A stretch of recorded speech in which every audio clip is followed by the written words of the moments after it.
Committee of the Whole for Tuesday, May the 12th, 2015. Madam Clerk, would you please call the roll?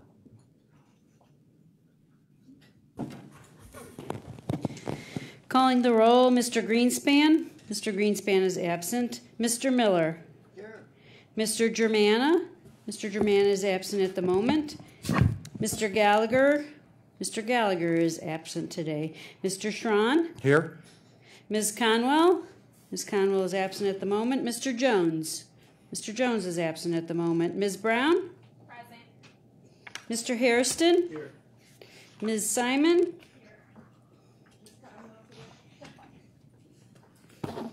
Acknowledging Councilwoman Conwell and Simon, and Council President Brady. Here. You do have a quorum. Thank you. Public comment related to the agenda. Mr. President, we have Mr. Perry who is requested to speak. All righty. Welcome.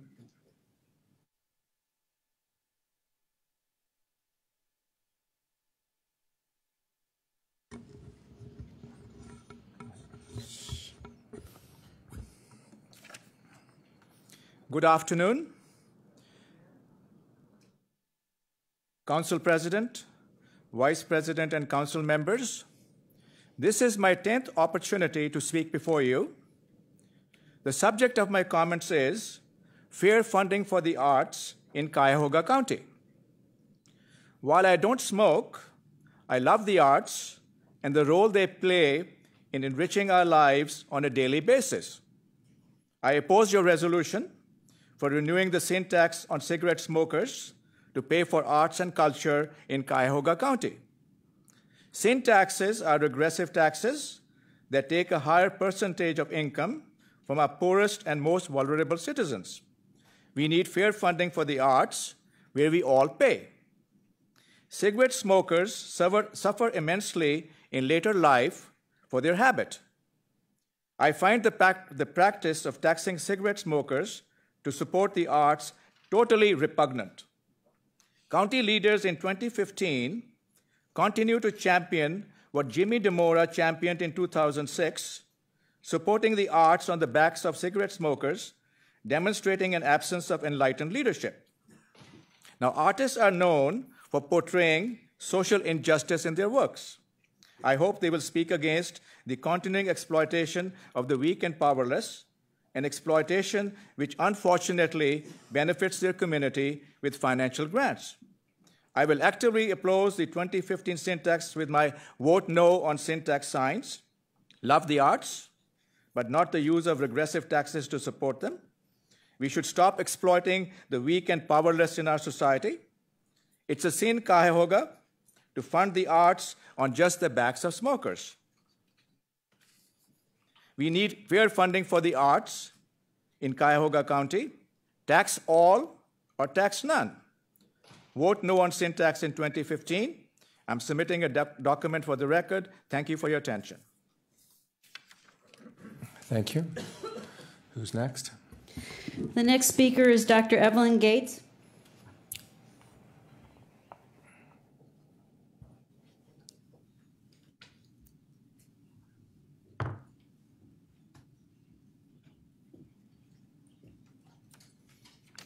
Good afternoon. Welcome. I'm Dr. Evelyn Gates. I'm on the steering committee of the Cuyahoga Arts and Culture Capital Campaign. I'm also the executive director and CEO of the Cleveland Museum of Natural History. And I want to speak very strongly for the support of the levy to continue support for arts and culture in Cuyahoga County. It has made this region one of the most vibrant, alive, dynamic arts and cultural regions anywhere in the United States. At the Museum of Natural History, this funding has allowed us to do so much. When I left the museum today, we had over 1,000 school children in the building today. We had the same thing yesterday. And this funding has allowed us to continue to develop the kinds of programs that bring children in and give them a taste of real science, allow them to interact with live animals, to hold fossils within their hands, and to explore the natural world around them. The funding has also allowed us to bring to the residents of this county unique experiences, from looking through the jaws of a giant shark, to traveling the Silk Road, to standing next to some of the world's largest dinosaurs. It's enriched the lives of all of the citizens of the county, and I very much appreciate our ability to not only serve our residents, but to attract other residents of other counties to come in and come as tourists to this wonderful travel destination. As you know, the museum, or you probably know, the museum is about to build for the future of our community. And continued funding will allow us to make sure that we maintain strong educational programs and continue to bring in the kind of quality exhibits and conduct the kind of research that bring recognition, international recognition to this region. Thank you.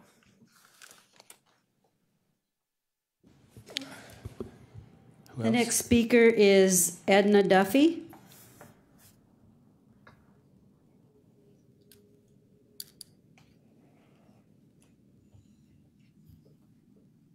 Okay.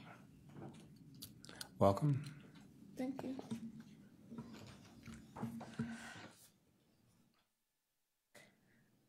Good afternoon, council members and president. I am Edna Duffy, and I am the artistic director of Duffy Liturgical Dance Ensemble. Thank you so much for providing this opportunity for me to speak to you about the importance of the arts and culture living. Duffy Liturgical Dance Ensemble is an intergenerational company of singers and dancers whose mission is to improve the quality of life through the performance of the spiritual and application to everyday life of its universal message of faith, hope, optimism, and perseverance. We offer classes, workshops, lecture demonstrations, and performances that engage the mind, discipline the body, and develop the talents of people of all ages. We were founded in 1984 to provide a creative vehicle through which artists could explore the implications of Black music and dance on African American history and American history overall. Our organization still exists to keep alive the legacy of our ancestors, as evidenced in the history, culture, and numerous contributions that African Americans have made to American and world society through the medium of performing arts. Duffy Lit uses the arts to promote greater understanding and to contribute to the educational, social, and artistic fabric of the community. Our work with children is especially important. We place great importance on promoting the personal growth, developing the character, and enhancing the self-esteem of children. Using the philosophy of the spiritual, we encourage them to learn their history and to be proud of their cultural heritage, thus empowering them to be accepting of those from other cultures. Project support provided by Cuyahoga Arts and Culture has allowed us to produce a number of events and programs in recent years that have made a difference, especially to our children. For example, in 2013, we received CAC project support to hold a performance entitled Faces on a Choreographic Canvas. The choreography was based on the wisdom of the seniors at Eliza Bryant Village, the struggle on the faces of young single mothers, and the innocence on the faces of the children of these young mothers. The project improved the quality of life of each of the groups involved. Faces embraced the community by introducing young single mothers to the wise elders at Eliza Bryant Village and to Duffy Lit Ensemble and the spiritual art form. Faces gave seniors at Eliza Bryant a voice in helping young mothers to grow as parents and achieve a better way of life. This enhanced the seniors' sense of self-worth. Pardon? And is keeping them connected to younger generations as teachers and griots. The young mothers, through studying the philosophy and psychology of the spiritual, learn to face their struggles with an optimism that takes the pessimism of life and uses it as the raw material from which to garner its strength. The children, surrounded by bullying and violence, learned to create within themselves something inside so strong that they knew that they would be able to make it. They would leave saying, "There's something inside so strong, I know that I can make it. Though you're doing me wrong, you thought that my pride was gone. Oh no, something inside so strong." With funding from Carhartt Arts and Culture, Duffy Lit was able to impact the lives of children in a way that would not have been possible without the project support grant that we received. I hope that Carhartt Arts and Culture will be able to continue the mighty work that it is currently doing in Cuyahoga County. And I hope that the Culture and Arts Levy will be placed on the ballot, and we will endeavor to our greatest extent to see it pass. Thank you. Is there anybody else? Yes, sir. The next speaker is Raymond Bobgen.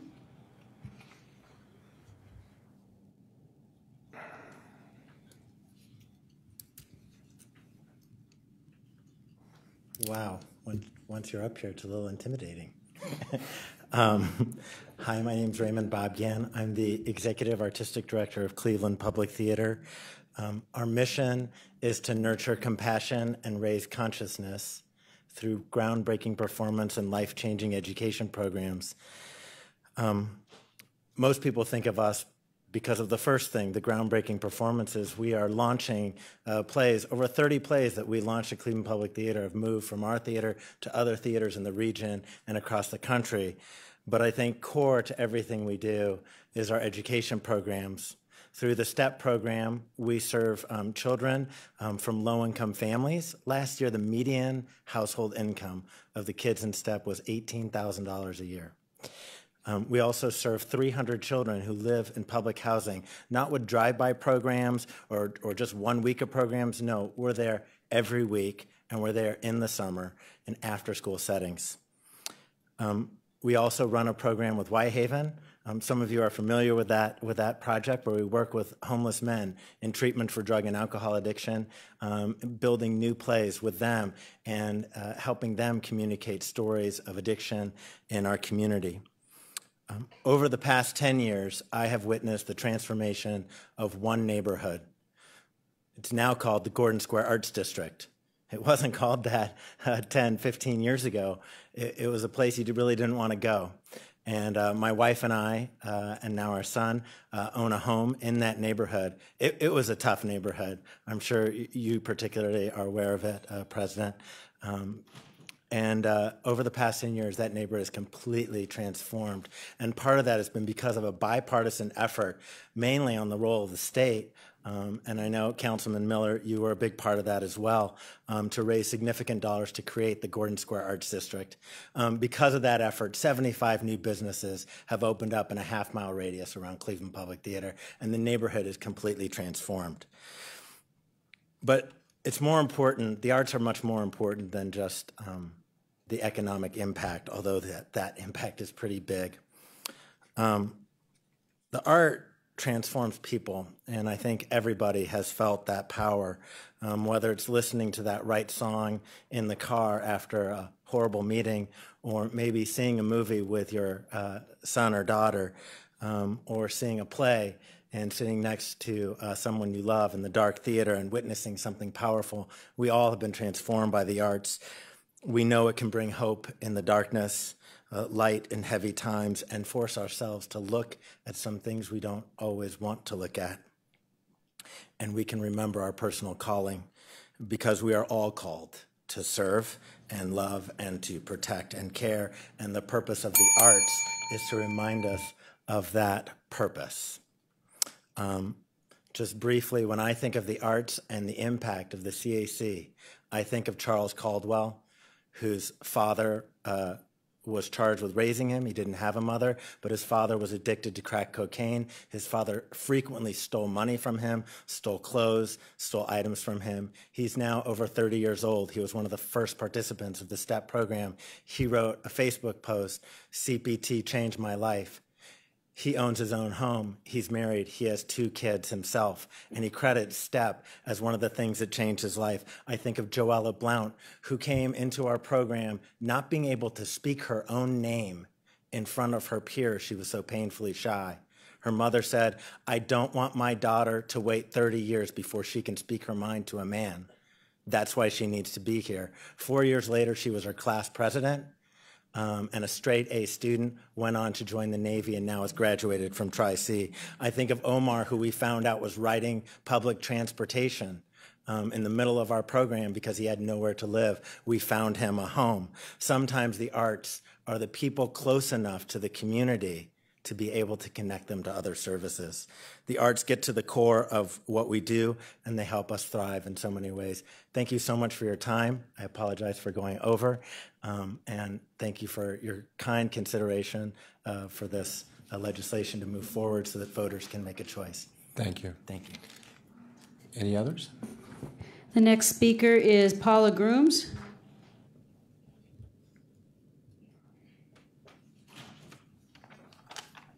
People in the arts and culture industry are very passionate. I think you've seen that here today. Hello, my name is Paula Grooms, and I'm the Executive Director of Ingenuity in Cleveland. I'm here to support the legislation that you'll be considering to place as renewal of the Arts and Culture Levy in the November ballot. The arts have always been a very fundamental part of my life. I've been fortunate to study painting and printmaking at a number of schools in universities throughout my life. I've worked extensively in marketing, media, creative development in the corporate world, and I've served and been involved with numerous arts and cultural organizations in Cleveland in the nonprofit world.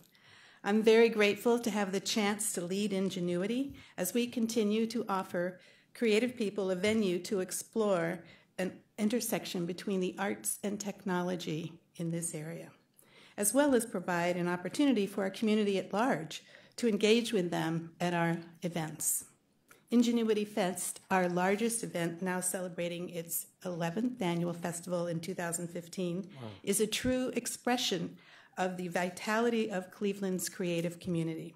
And that community is directly supported through the Arts and Culture Levy. Cleveland is a natural place for this exploration to take place. On any given weekend, this is a place where music, cutting-edge technology, and world-class performances mix and mingle freely. Whether it has been through the operating support that stabilizes arts and cultural organizations so they can benefit the wider community, or through project grants that allow new and innovative ideas to take shape in our neighborhoods, the Arts and Culture Levy is critical to keeping Cuyahoga County strong and vibrant. Thank you for the opportunity to voice my support for this very critical legislation. Thank you for being here. Anyone else? That's all for right now, Mr. All Chairman. righty. Want to go ahead and read in the resolution then? Read the item into the record. Resolution number 2015-0076, a resolution determining to submit to the electors the question of renewing the excise tax on the sale of cigarettes for the purpose of funding arts and cultural facilities and programs in the county, and declaring the necessity that this resolution become immediately effective. And I believe we've got Karen Gall-Mills, according to my information.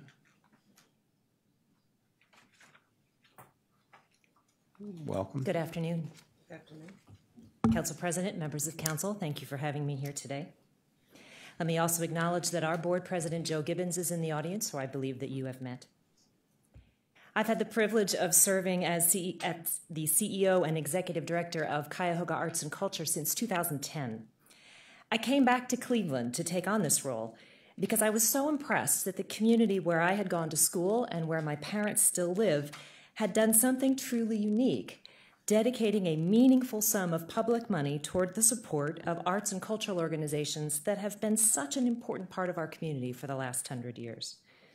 As you consider putting the issue of renewing this tax before voters in the November general election, let me take a moment to ground us all in some facts about how we got here, about what Cuyahoga Arts and Culture is doing now, and about the impact that our grant making is having on the community.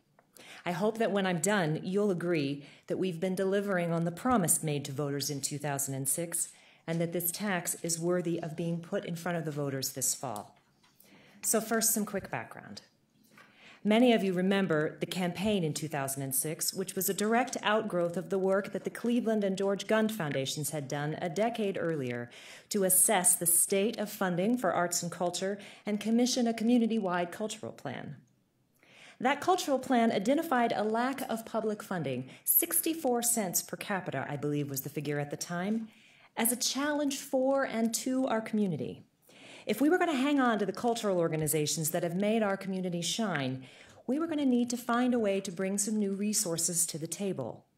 And so the 2006 campaign, led by the late Jamie Ireland, Barbara Robinson, who's here with us today, and so many other dedicated community leaders. In that campaign, we asked voters to approve a special permissive tax, an additional 30 cents a pack, or 1.5 cents per cigarette, on cigarettes sold in Cuyahoga County. The campaign promised that if public funds were dedicated to arts and culture, all types and sizes of organizations would have access to a fair and transparent grant-making process that, in the end, would provide benefits to all county residents. Because the money in and of itself is just a means to an end, the end is the important intersection between arts and community. That campaign was successful as voters approved the 10-year tax in November of 2006, and the levy became effective on February 1st, 2007. Cuyahoga Arts and Culture was established in April 2007 as the Regional Arts and Culture District and a political subdivision of the state and body corporate charged with administering those tax funds through the authority provided in the Ohio Revised Code, Chapter 3381. With that background in hand, let me share some basics about the current state of our public agency, and for this I should bring up some slides.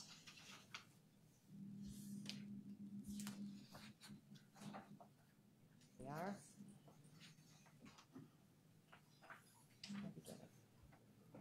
Let's see, slideshow from the beginning. Maybe I'm not bringing up slides. We have ours. You have yours? All right, It's on then the I'll screen. just advance them, and hopefully it'll, if the magic doesn't work, you're going to let me see it up know. there? It's there. I can't see it here, so I'm glad that you can see it there. Thank you. Since Cuyahoga Arts and Culture was established, we have invested over $125 million through over 1,200 grants to over 300 organizations, presenting programs in 2,500 locations countywide. Let me break those numbers down a little bit and describe what we do and how we do it in more detail. First, let's talk about that $125 million of public investment, which is very significant for the arts anywhere in the nation. You might recall seeing a story in the paper last year about a study done by the Cultural Policy Center at the University of Chicago that looked at the leading public funders for arts and culture in our community, and we are at the top of that list in the nation. We're doing something here that makes us the envy of many counties in Ohio and certainly of many cities across our country. That tax is generated between $15 and $19 million annually, and this year we anticipate it will generate about $15 million. And now we need a new slide, so let me see if I can just, if you guys can see it, I can manage it, thank you. Except now they can't see it. That's the one I want to pull up. We'll have a slide for you in a minute that shows the breakdown of how the dollars have flown since 2007 when we began collecting the tax. The high water mark was just shy of $20 million in 2008. And as we anticipated, there it is. Thank you very much. There it is. You can see in blue the tax that's already been collected. That gets us to the roughly $125 million mark, a little more than that. And then you can see as we move forward, it's even though the tax continues to decline over time, as you would expect a tax like this to do, it's still enough money to make a difference. If the tax is renewed for another 10 years, we anticipate collecting at least another $100 million through the end of 2026. CAC takes the stewardship of these public resources very seriously. In 2015, our board approved an operating budget of approximately $16.5 million. 95% of that is allocated to grant programs, 5% to administration and overhead. We're audited by the Auditor of State and have received its highest rating every year of our existence. Just today, they released, and so we released our 2014 audit, and we have once again obtained the Auditor of State award. We carry out our mission to inspire and strengthen the community by investing in arts and culture in line with the values that were such an important part of the original campaign: accountability, impartiality, transparency, and partnership. We're governed by a board of trustees made up of 5 volunteers appointed by the county executive and confirmed by this body. And our board is our President, Joe Gibbons, Matt Charbonneau, Sari Feldman, Steve Minter, and Eliza Wing. We do our work with a small staff of 8 professionals.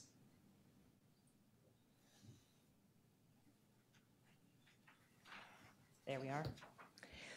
We carry out our mission through 2 primary grant programs: General Operating Support, a multi-year program which is supporting 57 organizations this year with an allocation of $12.7 million, and Project Support, an annual program that is supporting 138 organizations this year with an allocation of approximately $1.8 million. Organizations receiving operating support can't receive project support and vice versa, so choose one or the other. Eligibility for a CAC grant is straightforward. Following the guidance found in ORC 3381, we make grants to nonprofits who can demonstrate their 501c3 nonprofit status, have existed for a period of time. For operating support, that's 3 years. For project support, that's 1 year. And have a demonstrable record of arts and culture programming presented to the public. We follow the Code's definition of arts and culture, which includes not just performing and visual arts, but history, humanities, media, film, and all of the natural sciences. That allows us to fund a broad range of organizations of all sizes, providing diverse cultural experiences for all area residents. So let's talk about how the grants are actually made. Once eligibility is established, organizations seeking CAC funds proceed through a fair and impartial application process. The grant applications for each program are slightly different, but they're grounded in the same criteria. To be considered for a CAC grant of any size, organizations must demonstrate 3 things. 1, the way that their work connects to and provides benefits to the public. This is the most heavily weighted of our criteria. 2, they need to demonstrate the credentials of the arts or cultural professionals producing the work. And 3, they need to demonstrate the capacity of their organization to carry out its plans, including financial capacity. And we do require financial documents such as audits or financial reviews from all of the organizations that we fund. Applications are then evaluated by panels of arts and cultural professionals from around the country who come to Cleveland to judge applications against CAC's criteria. Our panel proceedings are open to the public and streamed live via our website. Once all applications have been evaluated and scored, funding amounts are determined through an impartial mathematical process designed to provide meaningful award amounts to organizations regardless of their size. Recommendations for grant awards are then presented to CAC's board for ultimate approval and ratification, and CAC holds organizations accountable for how funds are spent by requiring regular progress reports and submission of financial documents from all organizations who ultimately receive grants. So that's how we got here and how we do our work. Now let's talk about the more interesting stuff, and it's what you heard in the public comment. Let's talk about who we're funding and the impact that those grants are making on Cuyahoga County. We're currently funding 195 organizations, and while many of those organizations are headquartered in the city of Cleveland, we've asked them to track where they present their programs, both in their home location and in their away location. And the results of that tracking are exhibited on this map, which I believe you've seen. And maybe you'll see now. And maybe you won't see now.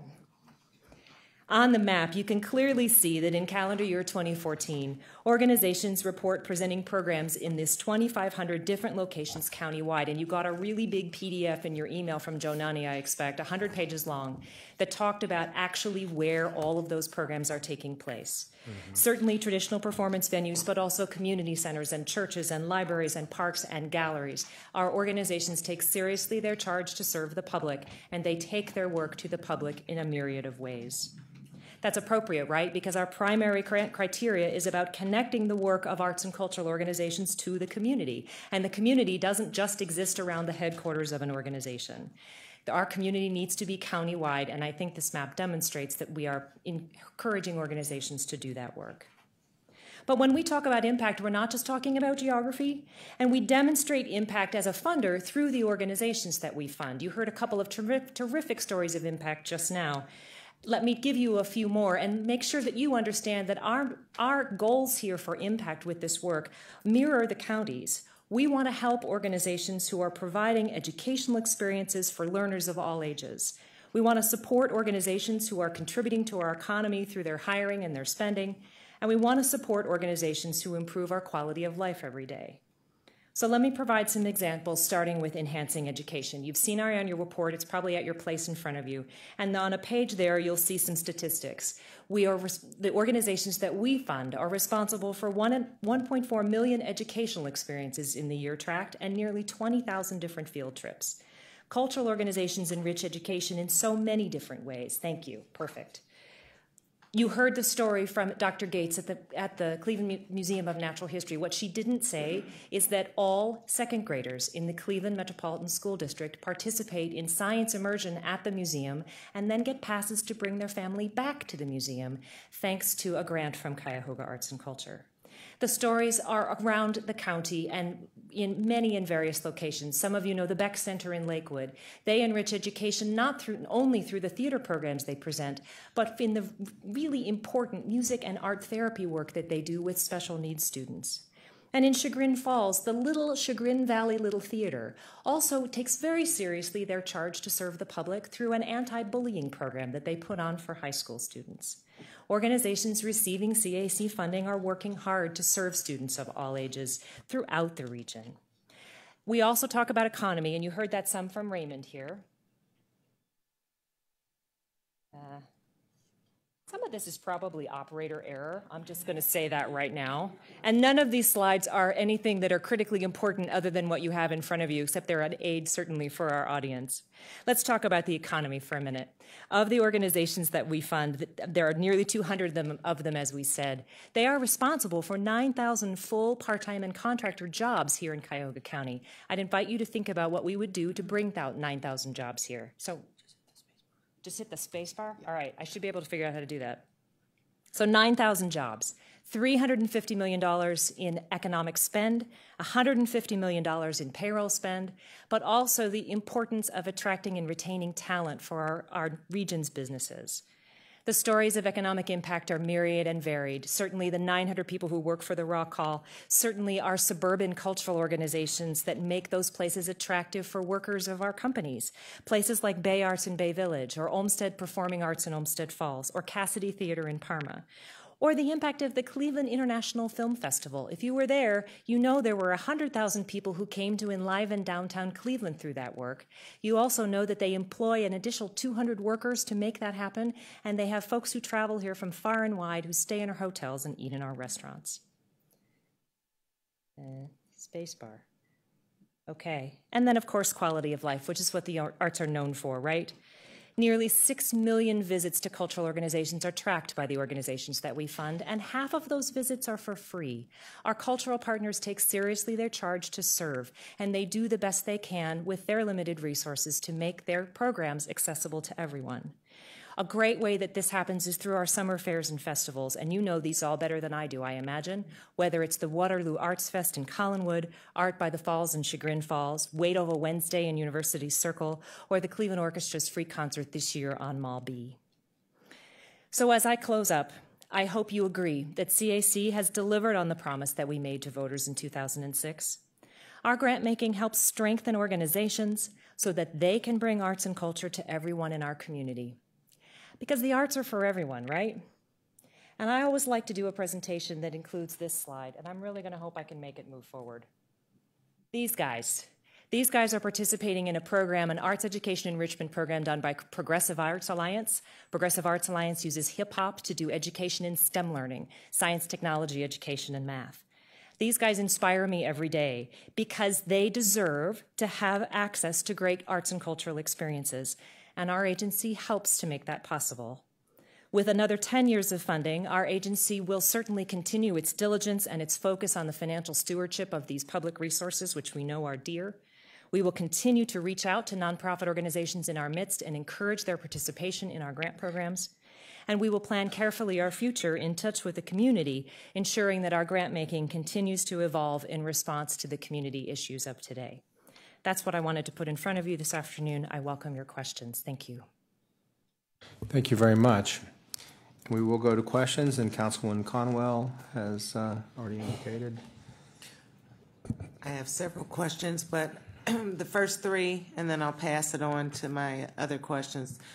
The first three are in regards to questions to the slides that you presented. So slide 2 and the tax receipts in millions, when you showed us the graph, I don't think I fully understand why it is declining if the cigarette prices are going up. So over the course of the last 7 or 8 years, Ohio happens to have one of the lowest state taxes on cigarettes in the country, and the smoking rate has remained relatively steady. But when you make something more expensive, people tend to do a little bit less of it. So from the very beginning, we anticipated that this was a tax resource that was going to get smaller over time. We thought it was going to get smaller faster. We thought that we would lose 6 to 7% of the income every year as cigarettes got more expensive and fewer people smoked. It has actually gotten smaller more slowly than we thought. We are projecting, depending on the year, a 3 to 4% decrease in tax receipts. And so that's the decline from 2008 to present. And then we forecast that going forward as well. We imagine that smokers age out, people move away, population shifts. We'll continue to see a decrease in the smoking rate. And that's good for public health, right? So that's not a bad outcome as far as we're concerned, even though it brings less dollars to the agency. So unless the state increases the tax rate on cigarettes, it'll continue to decline. Actually, if the state increases the tax, it will probably accelerate the decrease because cigarettes will get that much more expensive. So those who are price sensitive might do it a little bit less, but we would get 30 cents a pack no matter what the state tax is. So that the amount that we receive will remain constant. Okay, and on the slide right beneath that, you made a statement that you said the individual agencies can't receive project support and general operating support at the same time. Correct, yes. So I guess my question would be, is an organization able to get project support 1 year and then apply for the general? They can, and organizations have done that. We felt that it was more fair that organizations could choose one program or the other, and some organizations have moved between programs over time, but you can only choose one program per year to be involved with, correct? And then my third question in regards to the presentation, as you spoke quickly, and you talked about the funding determined between each organization once it's approved by the panelists, and you talked about a mathematical formula, and then you kind of lost me so if you could go over that section again, I'd appreciate it. Certainly, and I can provide a little more detail. So we think that making funding determinations mathematically is probably the most fair way to do it, so that we are not, as a board or a staff, saying we think this organization deserves $100 versus $1,000. What we do is we base the grant award amounts on either the operating budget of the organization in question in the operating support pool, or on the amount that they have requested and the score that they receive in the project support pool. So what does that mean practically? So for a large organization, let's use the Cleveland Orchestra as an example, that's an organization with an operating budget of between $40 and $50 million a year. When we run our mathematical formula, they will receive and are currently receiving a grant of about $1.5 million a year. It's 3-4% of their budget. It's a meaningful amount of money to them. It's a large dollar amount, but it's a small percent of their overall budget. For a smaller organization, and let's use the smallest organization in our grant pool for operating support, that's the Brecksville Theater on the Square. You may know it, I didn't, but I've been to a performance now. This is a primarily volunteer-led organization with an operating budget of less than $100,000 a year. They can still tap into operating support funding, but it would not be appropriate to put $1 million in their hands. They wouldn't have the staff or capacity to deal with it. But with an operating budget size of about $100,000, their grant, I believe this year, is about $11,000. Still very meaningful to an organization of that size, but not out of proportion with the kind of work that they're doing. And then the dollars are distributed. If you saw the list of organizations that we fund and the dollar amounts next to them, the organizational dollars are distributed all based primarily on budget size through a formula. So on two things you mentioned, operating budget, kind of slow today. And what was your second thing? That's the primary factor, Councilwoman. It's operating budget. It's also the operating budgets of every organization that's in the pool. So we look at one organization, we look at it as part of a whole, and then there are some additional factors like the financial health of an organization, some of those kind of things. But the primary driver is what's your operating budget and how is it changing over time. And it's always been that way? That's since we've started, that's correct. And that's modeled loosely on what the Ohio Arts Council has done. So it's a model very similar to other kinds of public funders around the nation. And I guess a caveat to that is if, and I'll finish, if a smaller organization builds their capacity to, in between, is their funding looked at different where they can actually... I think what you're asking, and correct me if I'm wrong here, is if an organization's budget changes over time, does their grant change with it? And in the operating support program, that's absolutely true. So let's look at the Museum of Contemporary Art, for example. When they were in their old location, they were a much smaller institution. When they moved to their new location, their budget, I think, not quite doubled, but it was increased significantly, and their CAC grant increased significantly as well. They had to meet all of our criteria. They had to do everything that everybody else had to do. But knowing that they'd gotten a little bit bigger, they were able to qualify for a slightly larger grant. And that it also works both ways, organizations that get larger or get smaller. Okay. We're trying to keep it fair. Next, we have Councilman Schron, then Councilwoman Simon, and then Councilman Jones. Thank you, Mr. President. This morning I happened to be at a manufacturing awards breakfast, and they were talking about 3D manufacturing and additive manufacturing techniques. And instead of using the word STEM education, they used the word STEAM, and I'd never heard the STEAM education. For those maybe had not heard it, it's the same science, technology, engineering, and math, but they added the A, which says that with all the way manufacturing is moving, arts needs to be included in the manufacturing process. So I thought that was very, very interesting to hear that today, and then hearing this this afternoon, because the imagination of manufacturing and way things are going, they're going to be blending pretty closely together here pretty quickly. My concern is with the funding model that you showed on your slide, in that in 2008, and you fast forward to 2026, those bar graphs shows that you're receiving less than 50% of the money you received in 2008. That to me does not, are we still there? That to me does not sound like a sustainable model for... Mr. Schron, excuse me, your microphone is none. The light is on. The green's on, but Okay, let me... I'll just try to project in my theater days. Pardon? There you go. Okay.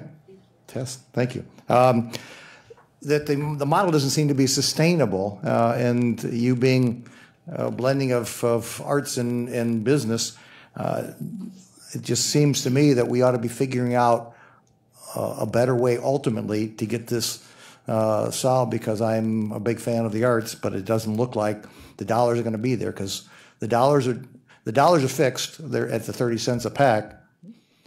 The inflation over the 20 years of this are going to continue to increase, so the ability to impact as many programs cannot exist in the current form. How do you answer that? Well, I think that what we're looking at right now, and the resource in front of us, and the resource for the next 10 years will absolutely be declining. But it is still a very meaningful amount of money to put into arts and culture for any community. At $15, $14, $13 million, think about what the investment had been before, and think about what we can still do with those dollars to impact operating support organizations and project support organizations. So I think in the near term, renewing this issue and putting this issue in front of voters in November, we can still say with confidence that there will be enough money to make a difference over the course of the next 10 years. I think you do have a fair point about where we go from the 10 years after that, but I'm going to confine my comments to the 10 years in front of us now. Well, that's just not my style. My style is to start figuring out where we go 5 years or 7 years before that, so that we have a solution by the time we get there. Because what these dollars are going to say is that you can only fund 50% of the programs that you funded in 2008, and those are going to be 2026 dollars. So that means that if we even build in some even reasonable inflation, you're going to be funding 25 to 30% of the programs we funded in actual programmable activities. And it just seems to me the arts community needs to also figure out where do we go.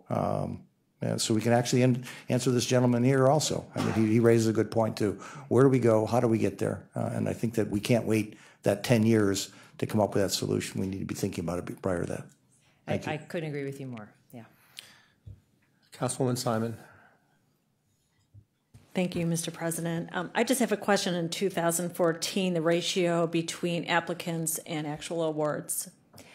It has typically been, depending on the program, in operating support, between 90 and 95% of applicants move forward to receiving an award. In project support, it's roughly the same. And part of the reason for that is we have a two-step application process. People first fill out what we call an eligibility check. They send us their paperwork to make sure they're actually eligible, that they meet the 501c3 criteria and those kinds of things. And they don't move forward into actually submitting an application unless they're actually eligible. So in that first eligibility phase, we're able to help organizations who aren't eligible figure out what other avenues might be. And then once we move into the application, it's typically between 85 and 90%, at least regularly. And I think this year it was closer to 90 to 95% move forward to being awarded a grant. And I see that some of the awards went to, not to the arts per se, I think this is more along the culture line, to neighborhood or housing development corporations. Tell me about those grant awards.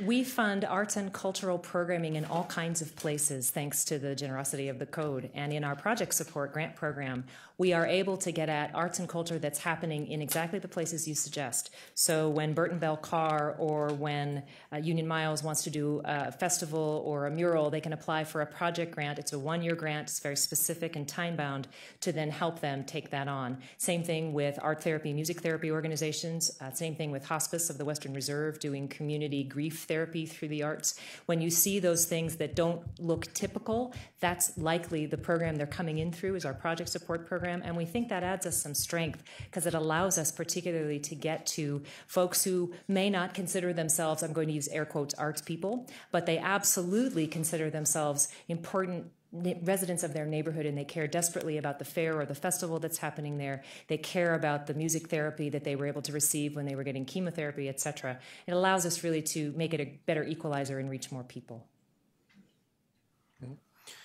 Now, Councilman Jones and to Miller and Germana. Thank you. Karen, talk to me a little bit about the process again.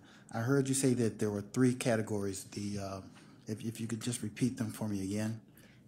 Sure. Our funding criteria, is that the question? Yes. So 3 primary criteria that apply to all of our grant programs. And the first one is about demonstrating your community benefit. Talk to us about the value of the work that you do, who you serve, and how you serve them. And it's important that we start there because these are public dollars and we want to see that the community benefits from them. The second criteria is about the arts and cultural professionals who are doing the work. So if it's a play, who are your actors? Who is your director? If you're doing education programs after school, who are your teachers? What are their credentials? How do we understand who is doing this work and how they are qualified to do it? And then the third criteria is about organizational capacity. And what we mean by that is an organization's ability to carry out its plans. Who is its staff? Who is its board? What is their operating budget? Are they running a surplus or a deficit? Are they thinking ahead to their future? Do they have cash in the bank?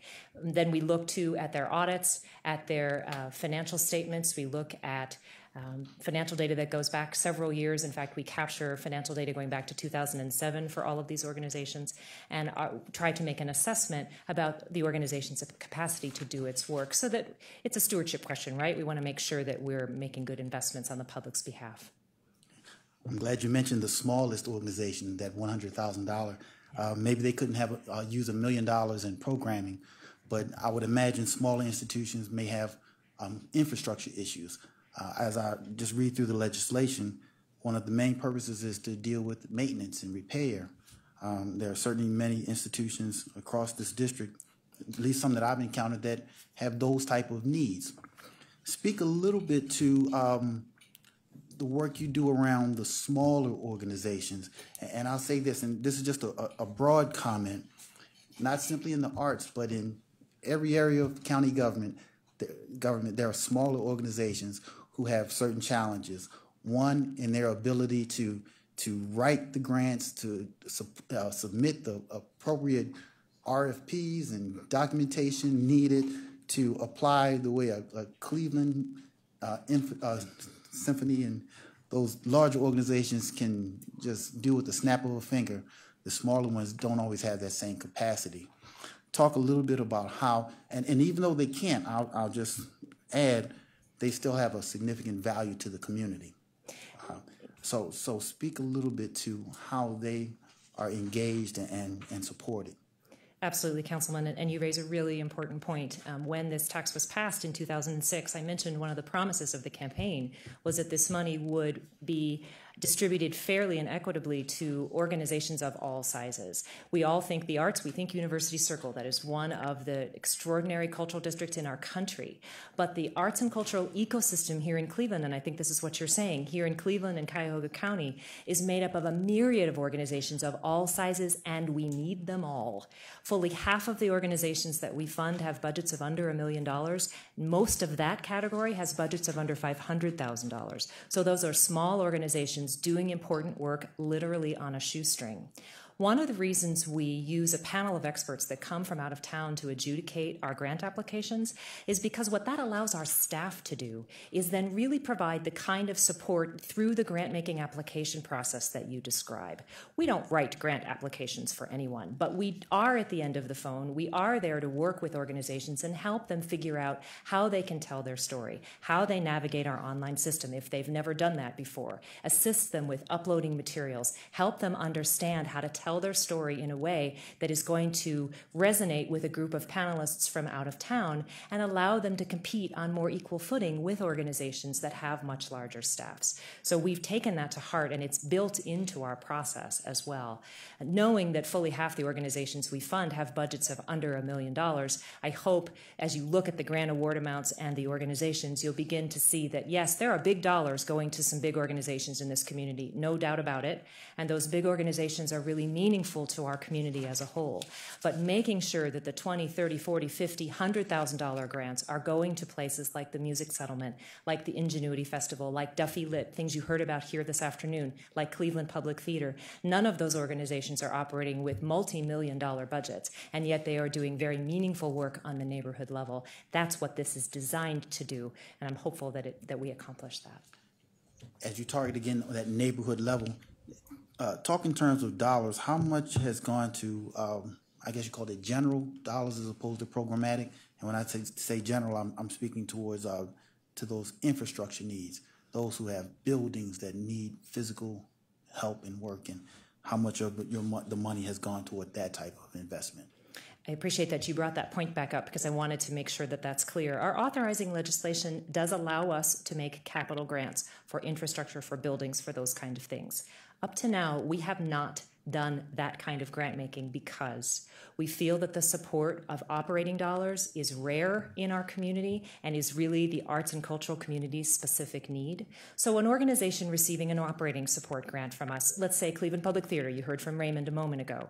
Raymond can use that grant to pay artists, to pay the rent, to pay his electricity bill. He can use it to pay playwrights. He can use it to do anything he needs to move his organization forward. But he can't use it to build another building. That's not what we allow our funds to be used for at this stage. However, the operating dollars, because they don't exist in many other places, becomes really the lifeline that allows organizations then to go seek those capital and maintenance dollars from other places. Well, Karen, I would say the very first purpose of the dollars is towards operating and capital expenses. So it certainly is within the wheelhouse. It may not have been done, but it's certainly within the wheelhouse. And I would say this, there are institutions where that is almost a primary need. The ability to have their doors open, to invite children to come from school, to come and see the arts and see the culture in their community or wherever these are being provided. So those infrastructure needs are important. So to know that there hasn't been that much, I think it's something that's truly worth looking at. And I certainly would not be opposed to having a conversation just to learn a little more about what you do and how something could be strategized in that area in the future. I would welcome that. Thank you. Thank you, Councilman. Councilman Miller, Mr. Chairman, thank you. And first, a question to the law director following up on Councilman Schron's line about sustainability. The question is, does the state law allow for additional renewals after this one, or is this the only renewal that's allowed, and after this one, a new mechanism would need to be found? Councilman, I'll need to look into that. I don't have an answer for you at the moment. I'll get on that right away. Joe, do you happen to know? Yeah. Hang on, Joe. Go ahead. The Ohio Revised Code provision 5743.021 allows there to be a 10-year. In 2006, when this was implemented, there was a 10-year period where it was allowed to go, and then you can renew it for another 10 years. So you can sort of just keep on going with the 10 years currently. But you can do terms of up to 10 years. So we could not do it for 15 years pursuant to the current law. We can do it up to 10 years. But we could keep doing 10 years as many times as we want. Correct. Okay. Okay. That's good to know, but I support Councilman Schron's position that because of the declining funding, that it's not sustainable long term. To Ms. Gallmills, I would like to get a better understanding of how much turnover there is in funding recipients, and the way I'd express the question is of the $14 million or so in grants that are being made for this year. How much of that money would be for organizations that did not receive funding last year? I'd have to go back and make a calculation for you on that, Councilman Miller. I can tell you two things. In the operating support pool, which is a group of about 57 organizations, that's a relatively steady group. They must apply every time, but they are organizations with some staying power, and they have been relatively successful in continuing to obtain operating support grants year over year. Not all of them, but most of them have been able to maintain that. Our project support program has been where we have seen the most growth. I believe the program has grown by, quite significantly, from about 80 organizations that we were funding when I first arrived to about 138 organizations now. So the churn there is not necessarily in organizations coming out of the pool, but rather new organizations discovering this funding and finding ways to tap into it. We also added a small grants program to project support some years ago, which has a simple application for grants of up to $5,000. And that allows some smaller volunteer-led organizations to be able to tap into this funding source, still provide us with a level of diligence that makes us comfortable, but doesn't require the burden of paperwork on some of those smaller organizations. But I'd be happy to check the actual statistic for you. Okay. And Mr. Chairman and my colleagues, finally, I would like to make a comment, which is that because of how important the arts is both to our quality of life and to our economy, I do support placing this issue on the ballot. However, I have an alternative view as to when we should place it on the ballot. I have a preference for the spring primary in 2016, and my belief is that it would have every bit as good a chance of passage at that time, and in the unlikely event that it were not to succeed, we would still have a second shot for November of 2016. And it offers the advantage that according to the Board of Elections, that we would save a minimum of $107,000 in public dollars because of the fact that spring of 2016 is a time where we have elections anyway. So we don't incur any additional expense. Where in the November of 2015 timing, because it's a time that we don't otherwise have county elections, we're not able to charge back all of the expense to other election participants. So that would be my preference, and clearly so. But we have to make a collective decision on this, and I'm willing to vote for either date because of the importance of the issue. Thank you. Thank you, Councilman Miller. I'm going to go to Councilman Germana next, but since I have a different point of view than my colleague, I'd like to express that I think would be appropriate at this time. We hope to be able to pull in about $100 million, from what I understand. You said over the course of this next 10 years through this levy, and I don't think that the difference in the amount of money involved in conducting the election is very significant compared to that. More importantly, though, there's the timing, from my point of view, about the election and the fact that we anticipate going to the ballot next winter in the early March primary with a Health and Human Service levy, as we do every 2 years.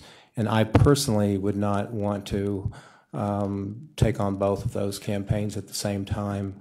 So that's just my own preference. But I do respect my colleague's point of view. Councilman Germana. Thank you very much. Well, first I want to say that I'm 100% in favor of the arts. I look at these organizations, and from everything I've heard, I belong to many of these and donate to many of these. So I'm 100% in favor of the arts. So this is the part that, it's kind of like the devil on one shoulder and the angel on the other shoulder. Having to do with what Jack Schwan said. We're voting for something that is going the wrong direction, okay? So that's number one. I really would like to vote for something that's going in the right direction, because I think we need more arts and culture, because it's saving people, turning people's lives around. It's very important to our culture. So that's number one. Number two, if we take the average smoker smokes a pack a day. I used to smoke when I was in college. And actually, when I had my first daughter, I quit smoking. Okay, that was my motivation. But I think the average smoker, a pack a day, it's 30 cents times a week. It's about $2 a week. They're paying $100 a year, okay? And we've demonstrated there's millions of people that are benefiting from arts and culture, but we're charging the smokers $100. I'm going to vote for this because it's got to pass, and I think it's almost a no-brainer because most people don't smoke. So I'm against who we're taxing. I think everybody should be in it, and I hope that in the next 10 years we can repeal this once it passes to have something going in the right direction. And I'm just going to give you another example of this. Back some 20 years ago in the city of Parma, I was the council president, and we had a paramedic levy because, 25 years ago, ambulances got very expensive and firefighters became paramedics. And this was a small property tax. But as inflation grew, about 20 years ago, we were going to have to shutter some fire stations. 2 out of our 5 were going to be every other day. And that is going the wrong direction. So I and a few other council people came up with an idea of having police and fire levies. And we increased the tax on everyone. And to this day, they are heavily supported. The police levy continues to pass. It's been increased because everybody benefits from it. And when we passed the police and fire levies, there was a governmental promise that we were going to cancel the paramedic levy. And when it passed, we did that. So I would like to be the sponsor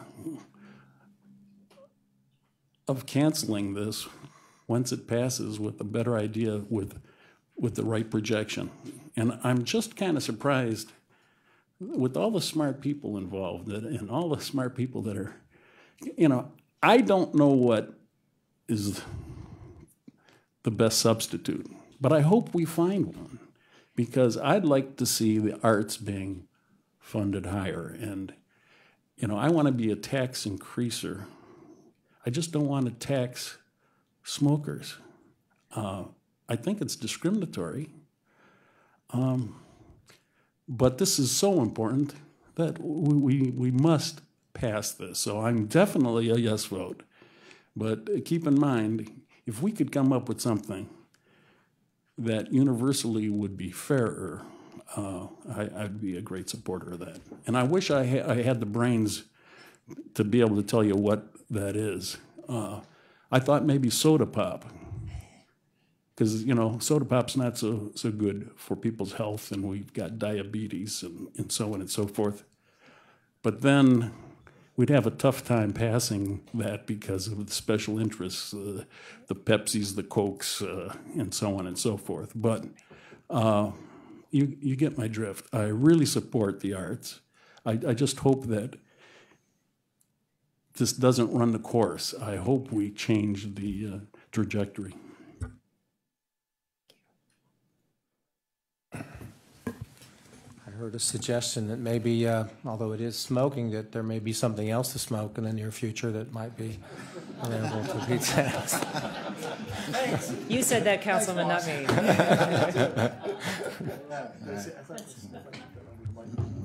Especially for people that are interested in the arts. Again, you, not me. All right. Just kidding. Councilman Harrison. Thank you, Mr. President. Karen, you spoke earlier about the two ways that you decide who receives awards. That's through the organization's operational budget, and what was the other? As far as how the grant dollar amounts are actually calculated, the primary factor is the organization's budget itself. In the operating support program, we also look at the budgets of all of the organizations who've qualified for funding. We look at financial stability. We look at factors that all fit into that kind of a model, yeah. Is there any instances at all do you put more weight on the other than the operating budget of the organization? The operating budget is the primary driver. Yeah. Okay, so there's no other time where you place more emphasis on the other than that? Well, in the application process itself, the criteria that we work with are not about finances primarily. The criteria are about how you connect to the community, who does the work, and how you carry out your plans.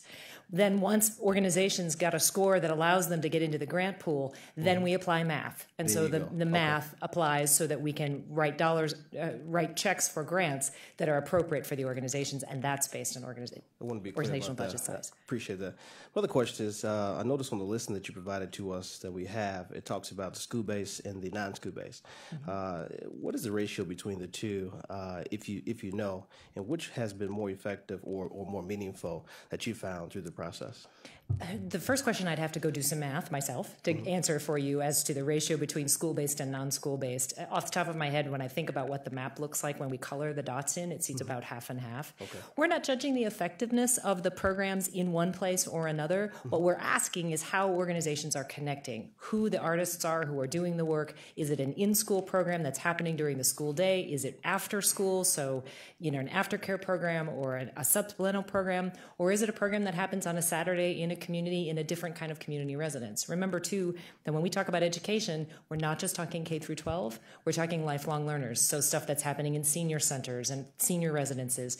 You heard Ms. Duffy talk about their partnership with Eliza Bryant Village. That kind of stuff fits into those community-based programs as well. That's what I wanted to hear, that you repeat that again, that it's more about how they connect to the community. I have people who have contacted me and those who I'm sure are listening, and I wanted that message to be clearly communicated to them, that it's really about how they connect to the community, and I think from there that provides the meaningfulness that we're looking for with this. My last question, I know we're what is it, 30 cents on a pack of cigarettes. Are we bound by that through the ORC, Joe, or is that something that was already crafted in legislation that we just continue with, or how did we come up with that?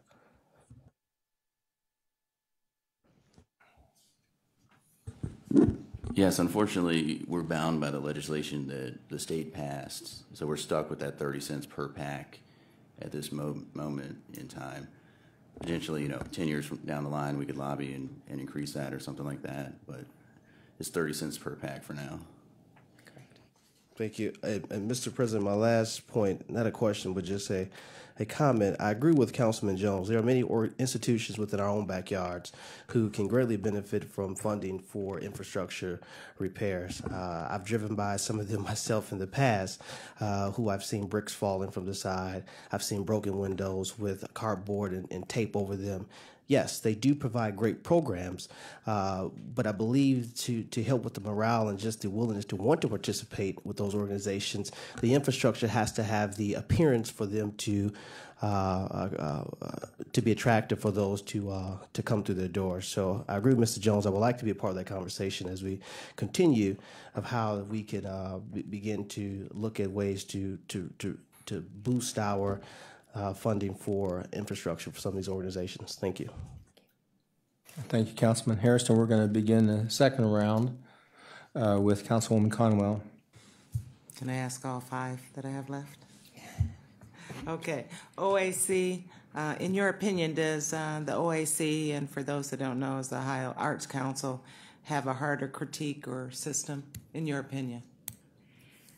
In my opinion, I think they're just different. I've been a panelist for the Ohio Arts Council myself, and I think they are looking at things through a slightly different lens than we are, even though they're using public funds. Remember that they have a statewide mandate, so they're also trying to reach every corner of our state, which is a big job that they have to do.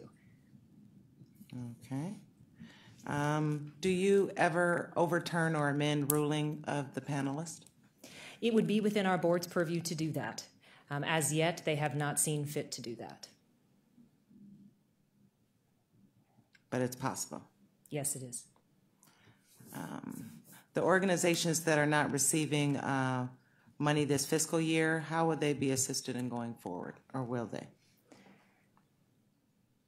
I think what you're asking is if an organization once received funding and no longer does, what are their options?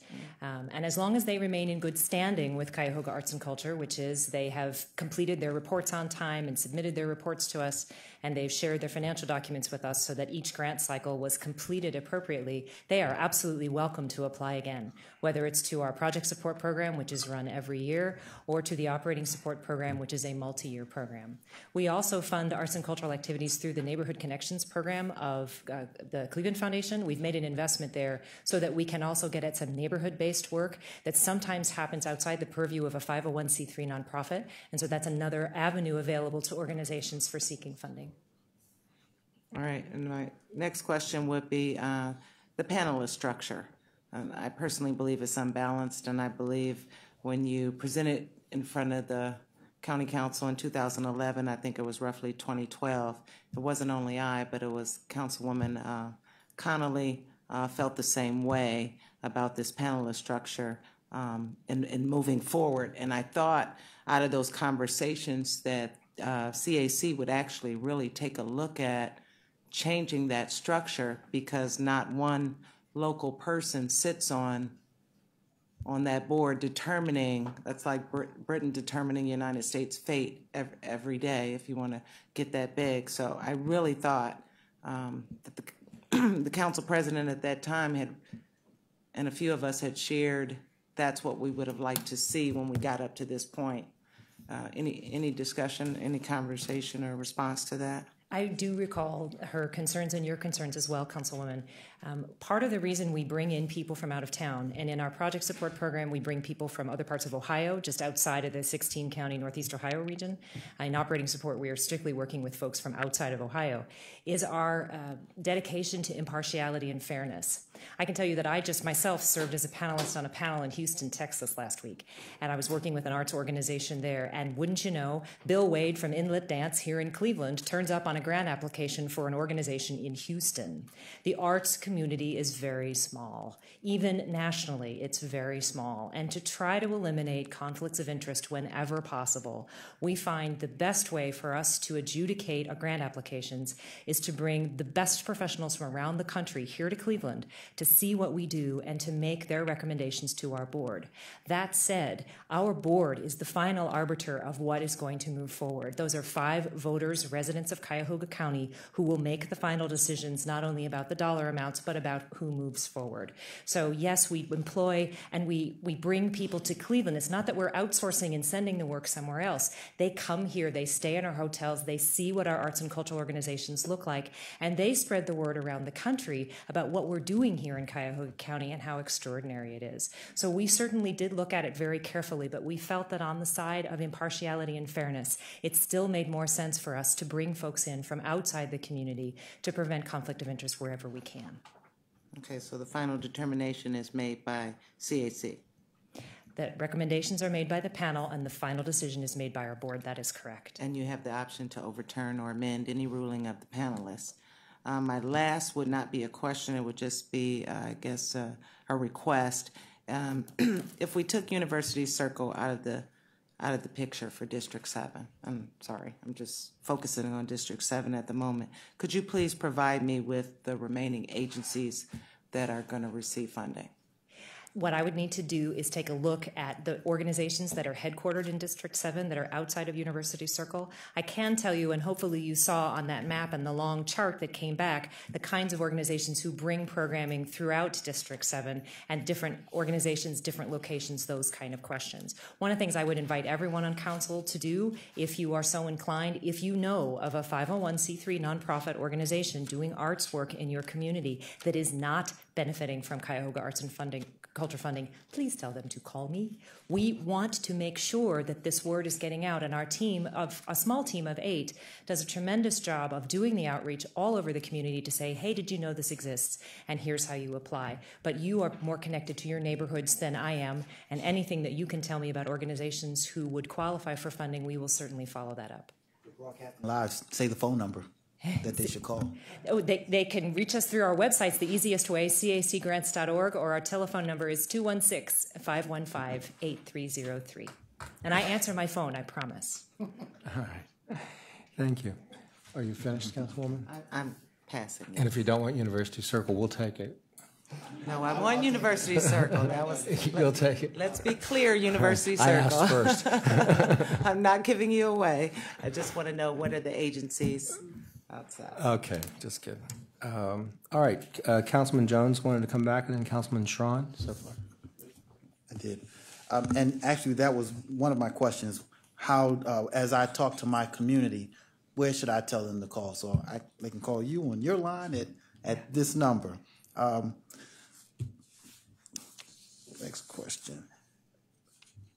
Again, just on that application, how involved is it for an organization that calls you, and then how involved is that process? Do they need a staff of 10 to complete what's needed? There are many organizations that are run by volunteers who are able to succeed in our program. It depends on which grant program you apply to. I mentioned in our project support program, we have a small grants program there. It doesn't have a very fun name, PS2, where the upper limit grant is $5,000. And I believe that application has 6 or 7 questions on it. It is relatively straightforward. And the kinds of questions are, tell us what your project is. Tell us who will be doing your project. Tell us what your project budget is. So hopefully they are very straightforward. We try very hard not to speak grant speak. We try to speak English and be very clear with people about what we're expecting. Obviously, if we're talking about an operating support grant of $1 million, there are more things that we want to know from the Rock and Roll Hall of Fame and the Cleveland Orchestra and those kinds of places about the way they do their work and who serves on their board and what their financial capacity is. So our operating support application is more complicated than that. I can't remember the number of questions that are on it. There might be 10 or 12, and they're more intricate questions. But the point being that for organizations receiving larger dollars, we do expect a level of diligence, and we are there to help organizations through the process.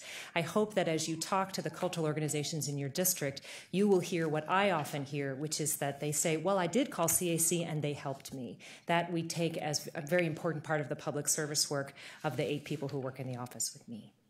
What have been some of the problems with applications that were not accepted?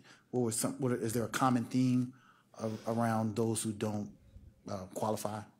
I don't know if there's a common theme. I think we have 3 criteria, and you have to demonstrate how you meet those criteria. There are many organizations who do fine work who don't do it in a public way, who don't demonstrate how they connect their work to the public. And if you can't do that, you will not be eligible for a CAC grant moving forward.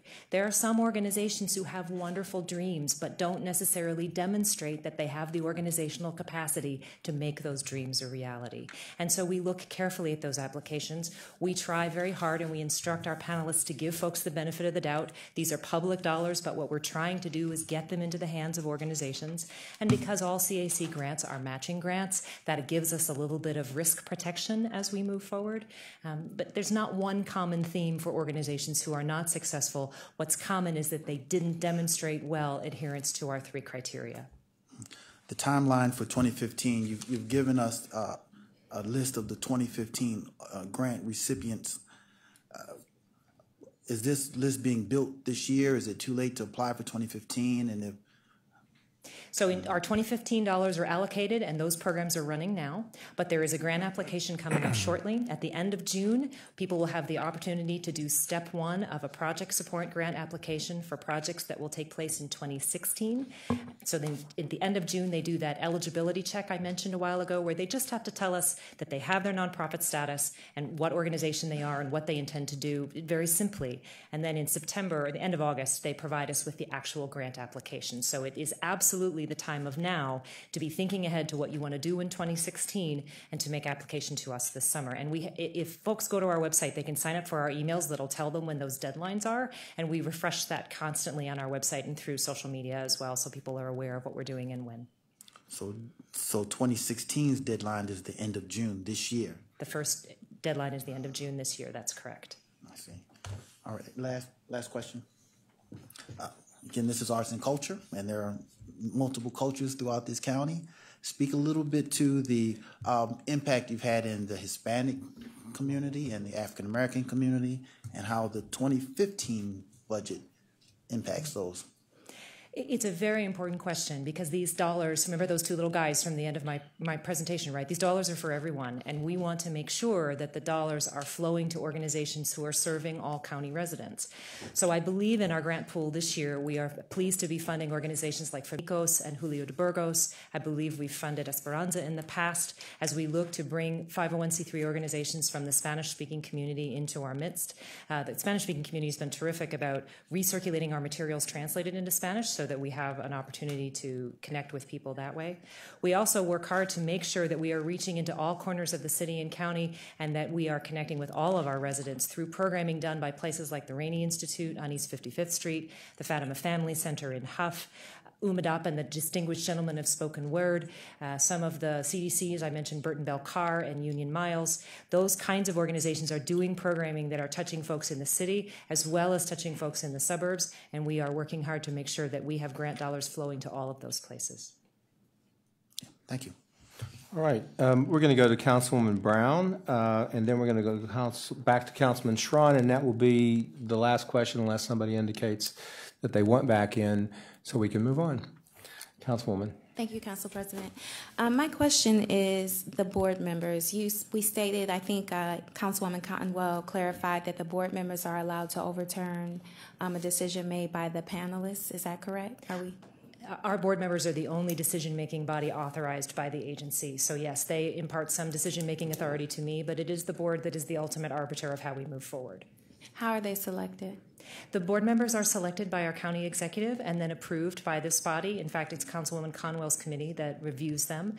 They're looking for arts and culture, folks who care about arts and culture and who care about the community, who are voters here in Cuyahoga County.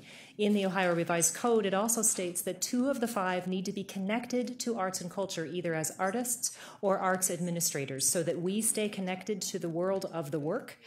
In our bylaws, we also state that we are not looking for folks who serve on arts and cultural boards, again, to reduce conflict of interest wherever possible. But it is the county executive who appoints all 5 members of our board. How long are the terms? They're 3-year terms. Are there any up for renewal or even currently?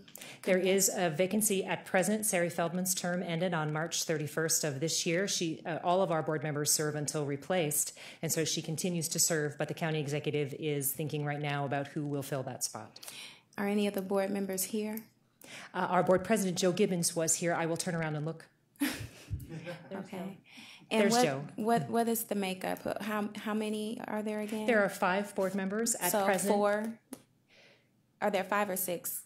There are 5 members total, okay, including Sari, who is about to rotate off and she will be replaced. Okay, so Sari, Joe, and the other 3. Stephen Minter, who I think most folks here know Steve's name. Matt Charbonneau, who is one of our artists. He's a musician and a professional bass player who lives in Lakewood. And Eliza Wing, she's head of digital strategy for American Greetings, and also is an avocational artist and painter. Okay, thank you. You're welcome. Thank you, Mr. President. Yes, thank you. And Councilman Tron, you get the last question here today. Thank you. Question? Statement? Questions. You just mentioned about a match, and all requirements have a match. Is the percentage fixed or is it variable? All of our grants, except for our Project Support 2 grants, require a 1-to-1 match. In Project Support 2, which is our small grants program, part of that match can be provided with in-kind dollars. Up to 25% can be in-kind, and then the rest is cash. So as we move towards 2026, is that a fixed requirement of 1-to-1, or can it be a 2-to-1 match to make the dollars go further? That is something that we have put in our grant guidelines that are approved as a policy document by our board, so we would certainly be able to make adjustments there if we wanted. We've chosen the 1-to-1 match, particularly for it's most applicable in our project support program, though all grants must match, so that we're clear that organizations are not only using our funding, that they are bringing other kinds of funding sources to the table. In our operating support program, we're very clear that nobody's going to receive a grant that's going to be more than 25% of their operating budget, because we don't want to destabilize organizations, and providing matching dollars helps us do that as well. It helps ensure that not only our money is at the table, public money should never be alone, right? We want to make sure that there are other dollars coming to the table to support that. No, I understand the concept of the grant, and I think it's a great idea with the match coming in, but there's nothing in your bylaws that would prohibit you from doing it, that the grantee would be coming in at a 1.5-to-1 or a 2-to-1 just to stretch those dollars, because we can see on the chart the dollars are going to erode.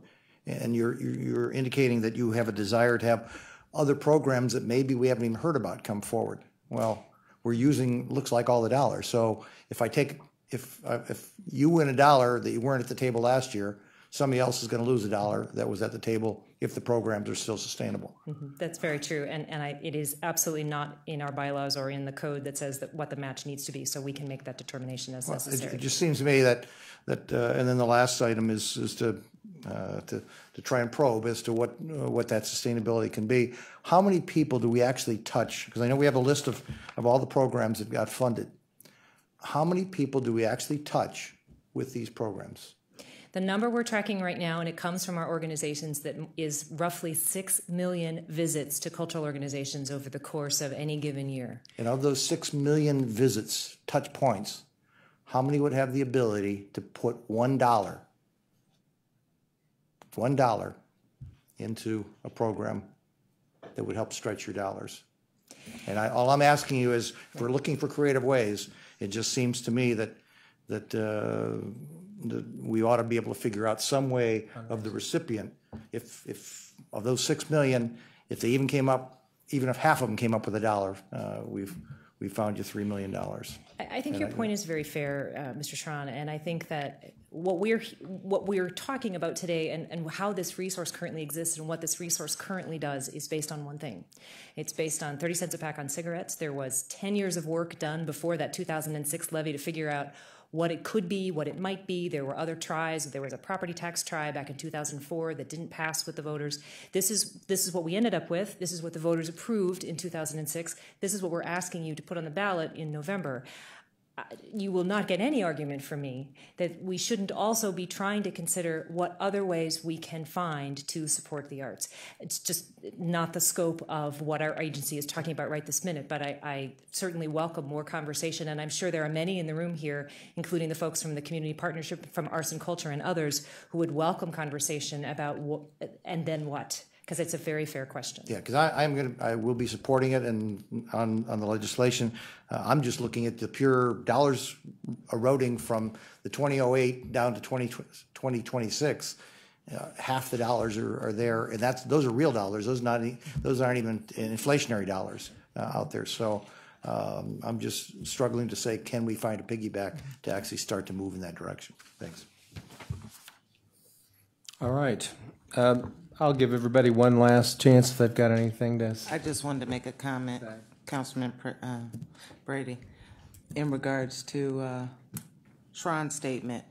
You know, I agree with him, and we should move forward and have serious conversations, because if you remember that conversation, Councilman Schron, back when Ellen and I brought up about the panelist structure, and here we are to this day and this point, nothing changed. So I just, in that kind of structure and where we are today, and you brought up a good point, I think we should really seriously have some serious dialogue about what we're going to do 10 years from now.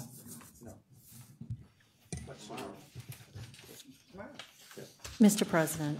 Councilman Simon. Today we're here for a levy that we're talking about, and it's good that we know down the line that perhaps the funding clearly won't be as readily available as it is today. So that's another day's discussion. In terms of the panel structure, I've got to say, at the time I was sitting in that committee meeting, I don't even understand the concern when ultimate decision makers are from the county. So, and it makes total sense to have an objective view of how these grants are awarded. If not, we will have conflict of interest around every corner. So I'm not even sure what the concern is once an explanation was made. So I'm very satisfied with that prudent way to proceed, and hope that that's how this will be carried out in the future. I mean, obviously, it's the decision makers are from the county.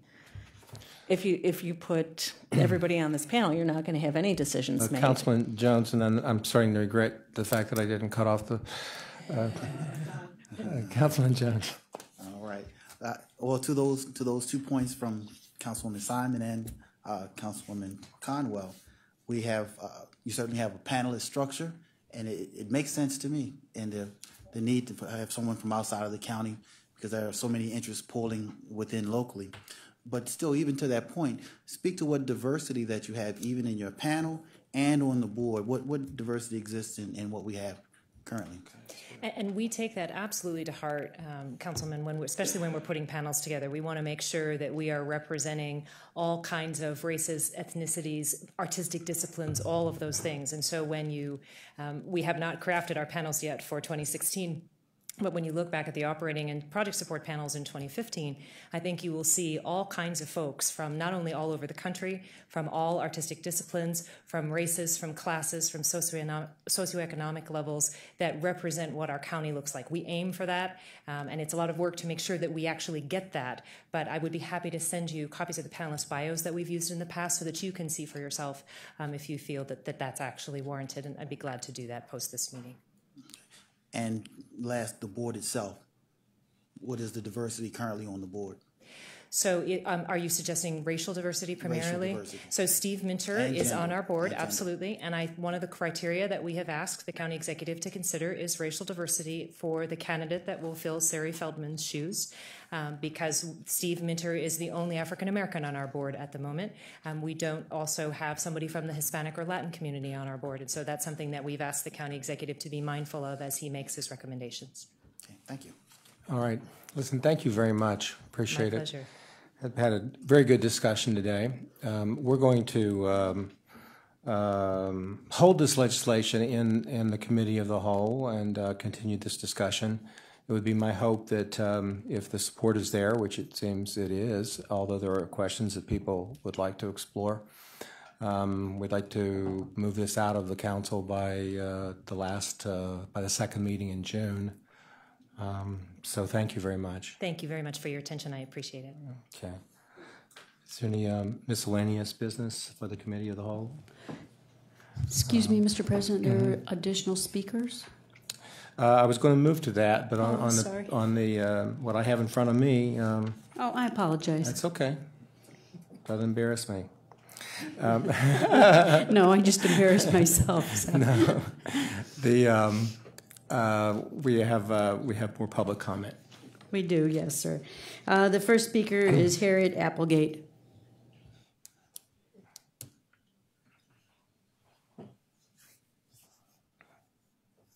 Welcome.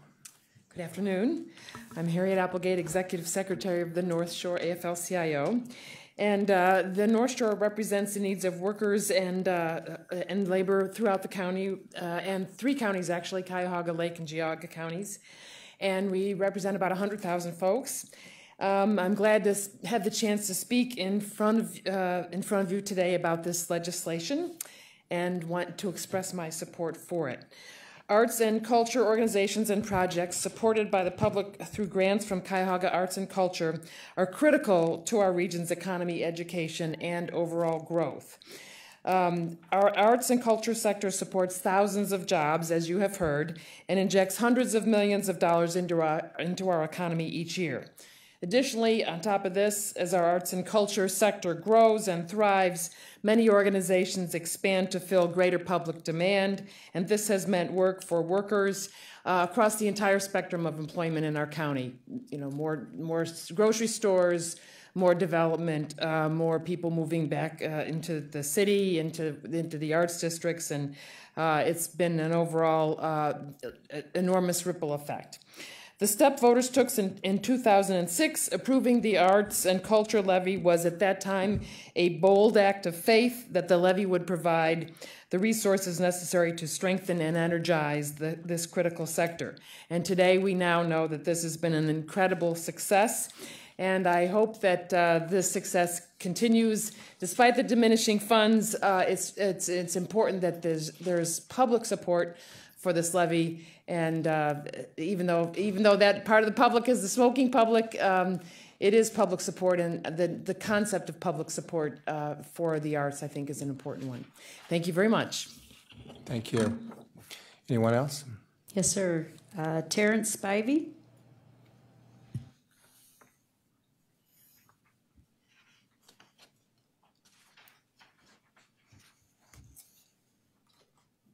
Good afternoon. I'm Terrence Spivey, Artistic Director of Caramel House, and I'm here to speak in support of the Arts and Culture Levy renewal. Arts and culture has played a crucial role in the development of every part of Cleveland throughout our history. And Caramel House has been around for most of that history.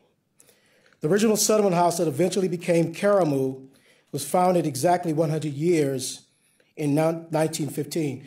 Side note, we have in our centennial, June 13th, we're honoring James Pickens Jr. from Gray's Anatomy.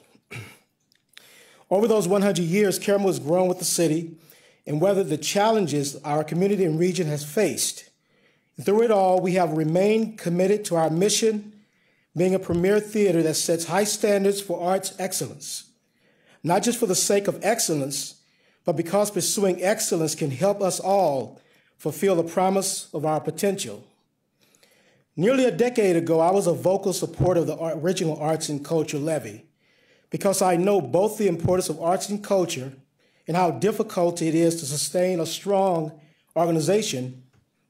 Very simply, our region needs a strong arts and culture sector. And the arts and culture sector needs the support by the levy. The issue for this year will renew that important support, not increase prices or taxes, but simply continue forward at the same level so that our arts and cultural organizations can remain assets to our region. Knowing the importance of arts and culture to this country, and after seeing the benefits of the arts and culture levy for our community, I believe this issue is a clear win-win for everyone. I hope you will consider this issue carefully, and then I hope you will approve placing the arts and culture levy renewal on the November ballot. Thank you. Thank you. Anybody else? Yes, sir. Charles Lawrence.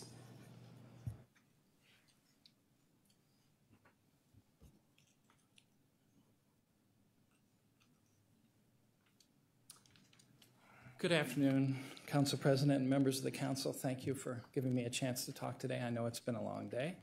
I'm actually gonna deviate from the script a bit, and because I know you've heard a lot this afternoon about what the CAC program means to the arts in this county and the benefit it's brought to the people. What I want to talk about is how it's changed our organization for the better. The Music Settlement is a 102-year-old arts and culture education facility in right on the edge of University Circle in Glenville, and it's a nice metaphor for what we do. We cross into both neighborhoods and work diligently to help folks on both sides. And when the arts and culture levy was brought into being, we took those dollars as entrepreneurial dollars. We used them to grow our programs, to grow our impact, to spread the influence of the organization to communities that we weren't serving as well as we could, and to have a broader impact in terms of the whole community. And so we have three centers. We have a center for music education, we have a center for music therapy, and we have a center for early childhood education. And in the Center for Early Childhood Education, we paired up CAC dollars with UPK dollars. We're now a part of the UPK, Universal Pre-Kindergarten, and Pre-for-CLE programs, which have taken our top-of-the-line 5-star early childhood preschool day school and made it accessible to the entire community. It took a price tag of around $11,000 a year and brought it down to $500 a year. And we wouldn't have been able to do that without CAC support. We've also had, in our Center for Music Therapy, which is the largest and best of its kind in the whole entire country, we noticed in our work in music therapy more than 40% of our clients are minority and from disadvantaged situations, and yet none of our therapists represent that community. And nationally, there's a real lack of diversity in the music therapy field. So we started a program, again, using the support of CAC with this Cleveland School of the Arts, where we're actually doing an immersion program for students in learning about music therapy. And the idea is it's another employment path for them to take. You know, there's performance, there's education in the arts, but there's also therapy. And actually therapy is a field that is growing, has got a high level of employment, and serves across the nation a broad range of the community. So we're actually helping employment in the city, and we're helping kids come back to the city after their college time through the CAC dollars. And then finally, we have our music program, our original program. In that program, we started a whole new curriculum. And when the CAC dollars came through, we started a jazz and American music curriculum, which I can can I go a little longer? Which I can honestly say is the top one, school age one of its kind in the area. And in the 8 years that program's been in place, we've had 35 young people go on to get college scholarships, more than half of them full scholarships, and amounting to more than $2 million in tuition. And that's benefiting directly the people of the county. It's benefiting young people who will come back and work in this county.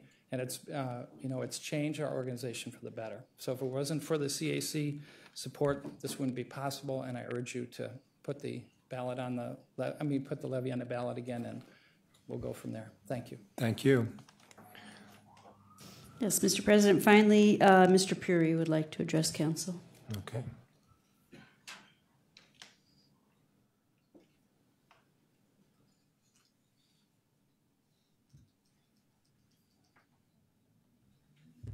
Yeah, good afternoon. I'm back again, but not talking about the arts this time, talking about one of my most important topics I've been demonstrating against for the last 9 months.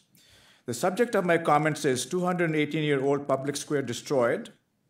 Welcome Jimmy DeMora Square, a product of Cleveland's corrupt system.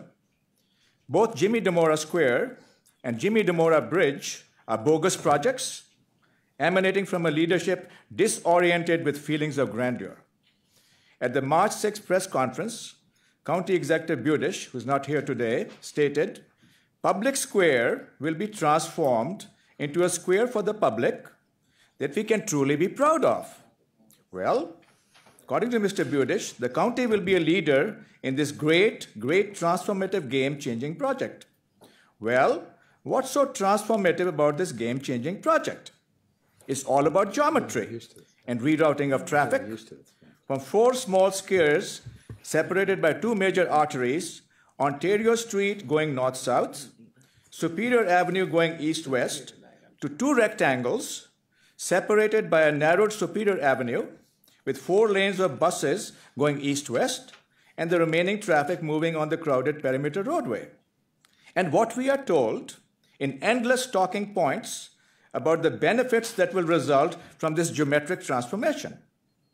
According to Mayor Jackson, this transformative project will make Cleveland a more greener, more beautiful, and livable city, promote walkability, connectivity, and help reach the vision of having a 24-hour city. And that's not all. According to the Mayor's Group Plan Commission, there will be lasting benefits for both today's Clevelanders and future generations. A worthy objective or just empty rhetoric? Well, what does the record show? With billions invested in downtown, the poverty rate in Cleveland climbed from 31 to 37% in a 10-year period from 2003 to 2013. And for children, from 47% to 54%. While downtown is fixated on transformative projects, 97% of Clevelanders who live outside are waiting for the modern-day Godot to come and fix their potholes, to say the least. What a disconnect. Welcome Jimmy DeMora Bridge, Jimmy DeMora Square, a bogus project. To be continued, I'm submitting a document for the record. Mr. President, on one issue, there is unanimous agreement. Go Cavs. Thank you. Thank you very much. Oh, we finally have consensus. All right. I'm going to move to adjourn the committee of the whole. Do I have a second? All those in favor say aye. Aye. Committee is adjourned. We will meet at 5 o'clock for the regular meeting. Thank you.